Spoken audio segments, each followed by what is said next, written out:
বিসমিল্লাহির রহমানির রহিম আলহামদুলিল্লাহি ওয়াসসালাতু ওয়াসসালামু আলা রাসূলিল্লাহি ওয়া আলা আলিহি ওয়া সাহবিহি ওয়া সাল্লামা তাসলিমান কাসীরান মাজিদান ইলা ইয়াউমিদ্দিন আম্মা বাদ। আসসালামু আলাইকুম ওয়া রাহমাতুল্লাহি ওয়া বারাকাতুহু।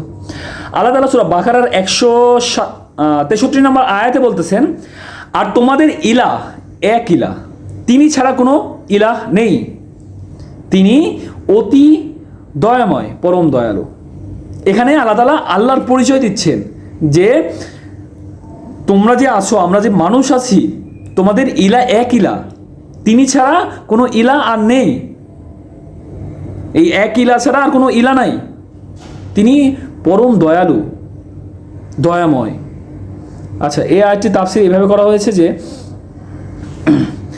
এই আয়াতে আবারও তাওহীদের দাওয়াত দেওয়া হয়েছে।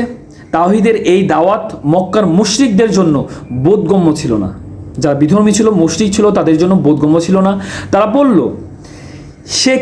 সে কি এতগুলো উপাস্যর পরিবর্তে, যারা মুশরিক তারা বলতেছে, সে কি এতগুলো উপাস্যর পরিবর্তে একটি মাত্র উপাস্য সাব্যস্ত করেছে?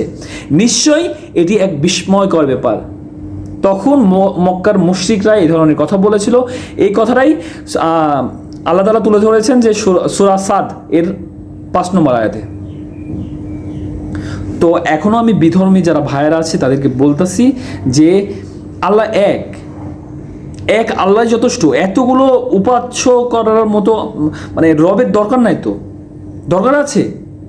দরকার নাই, কারণ একটা আল্লাহ যথেষ্ট। আর সত্য তো এটাই যে একটাই আল্লাহ আছে, আপনি সৃষ্টিকর্তা একজনই আছে, একজনই বিদ্যমান, আর কিছু দরকার নাই। তো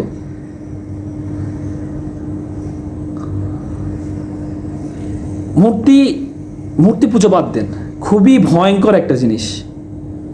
আর অনেকেই বলে যে মূর্তি আল্লাহ ও তার মধ্যে মাধ্যম, এটা কখনোই হতে পারে না। মূর্তি কখনো আল্লাহ আর আপনার মধ্যে মাধ্যম হতে পারে না। আর মূর্তিকে আপনি দেখেন, সুন্দরভাবে দেখেন, মূর্তিকে আপনি সুন্দরভাবে দেখেন, সামনে পিছনে সুন্দরভাবে দেখেন, আপনার মাথার মধ্যে ঢুকে যাবে। এটা কিছু না, এটা কখনো আপনার সৃষ্টিকর্তা হতে পারে না। এটা কখনো আপনার আর আল্লাহর মাঝে মাধ্যম হতে পারে না। আর আল্লাহর সৃষ্টির দিকে সুন্দরভাবে তাকাই দেখেন, কোনো খুঁত দেখতে পান নাকি?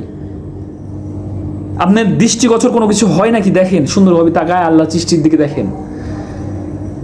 এটা কখনো এত সুন্দর সৃষ্টি কখনো মূর্তি করতে পারে কি না আপনারা বুঝেন? এত সুন্দর আকাশ, এত সুন্দর আপনি, এই আপনাকে কি মূর্তি সৃষ্টি করতে পারে? এই আকাশ, এটাকে কি কখনো কোনো মূর্তি সৃষ্টি করতে পারে?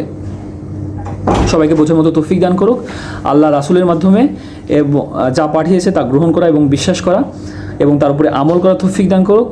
এবং সবাইকে 5 ওয়াক্ত নামাজ পড়া তৌফিক দান করুক। সবাই 5 ওয়াক্ত নামাজ পড়বেন, দাওয়াত রইল। আল্লাহ হাফেজ।